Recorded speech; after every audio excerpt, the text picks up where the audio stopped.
ரொம்ப சுவையான ரொம்ப ஹெல்த்தியான ஒரு ஈவினிங் ஸ்நாக்ஸ் ரெசிபி தான் இன்னைக்கு பார்க்க போகிறோம்.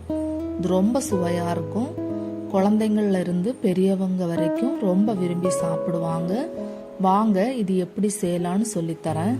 2 வாழைப்பழம் மிக்சி ஜாரில் கட் பண்ணி சேர்த்துருக்கேன். எந்த பழம் வேணும்னாலும் எடுங்க. கொஞ்சம் தேங்காய், ஒரு 3 ஏலக்காய், இந்த கொஞ்சம் நைஸாக அரைச்சி எடுத்துகிட்டு வந்துடுங்க. அரைச்சி எடுத்த விழுத இன்னொரு பவுலுக்கு மாற்றி கொஞ்சம் மைதா மாவு, கோதம்பு மாவு வேணாலும் சேர்த்துக்குங்க. நான் மைதா மாவு தான் ஆட் பண்ணுறேன்.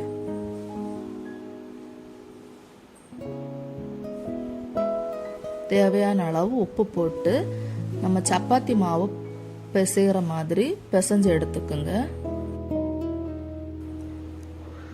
தண்ணி எதுவும் சேர்க்க வேண்டாம்.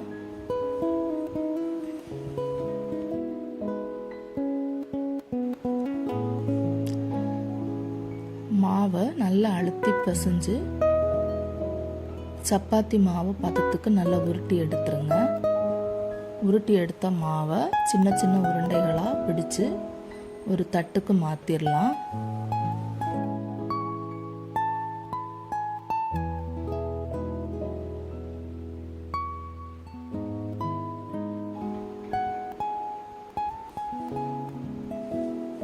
எல்லா மாவையும் இந்த மாதிரி சின்ன சின்ன உருண்டைகளாக பிடிச்சு எடுத்துக்கோங்க. புட்டு பண்ணுற பாத்திரத்தில் தான் இன்னைக்கு பண்ணுறேன். நீங்கள் இட்லி பாத்திரத்தில் வேணாலும் அவிச்சு எடுத்துக்கோங்க. இதில் ஒரு வாழை இலை போட்டு இந்த மாதிரி போட்டுக்கோங்க.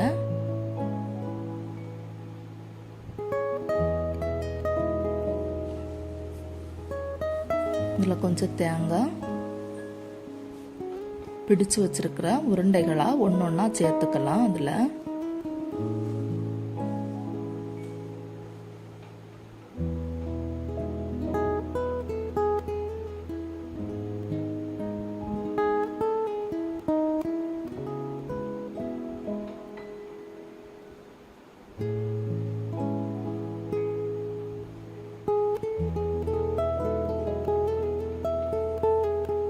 மேலே கொஞ்சம் இன்னும் தேங்காய் போட்டுக்கோங்க. போட்டுட்டு நம்ம புட்டு வேக வைக்கிற மாதிரி ஒரு 15 நிமிஷம் வேக வச்சு எடுத்துருங்க. இட்லி தட்டில் பண்ணுறதா இருந்தால் ஒரு 10 நிமிஷம் வேக வச்சா போதும். இந்த மாதிரி தான் இருக்கும். ஆறுனதுக்கப்புறம் ஒன்று ஒன்றா பிரித்து எடுத்துருங்க. ஒரு கடாயில் ஒரு 4 ஸ்பூன் நாட்டு சர்க்கரை சேர்த்துருக்கேன். இதில் கொஞ்சம் தண்ணி ஊற்றி நல்லா மிக்ஸ் பண்ணிக்கலாம்.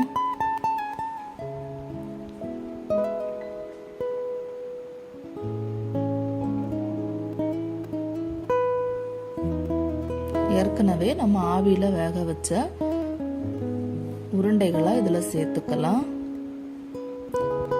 சேர்த்துட்டு ஒரு 10 நிமிஷம் மீடியம் ஃப்ளேமில் வச்சு மறுபடியும் வேக வச்சு எடுத்துக்கலாம்.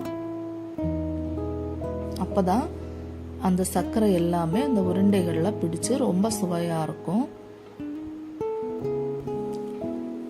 ரெடி ஆயிடுச்சு. இன்னொரு தட்டுக்கு மாற்றிடலாம். ரொம்ப அருமையான ஈவினிங் ஸ்நாக்ஸ் ரெடி ஆயிடுச்சு. உங்கள் வீட்டில் ட்ரை பண்ணி பாருங்கள். ட்ரை பண்ணி பார்த்துட்டு கமெண்டில் சொல்லுங்கள். எங்கள் வீடியோ உங்களுக்கு பிடிச்சிருந்ததுன்னா மறக்காமல் லைக் பண்ணுங்கள், ஷேர் பண்ணுங்கள், சப்ஸ்கிரைப் பண்ணுங்கள்.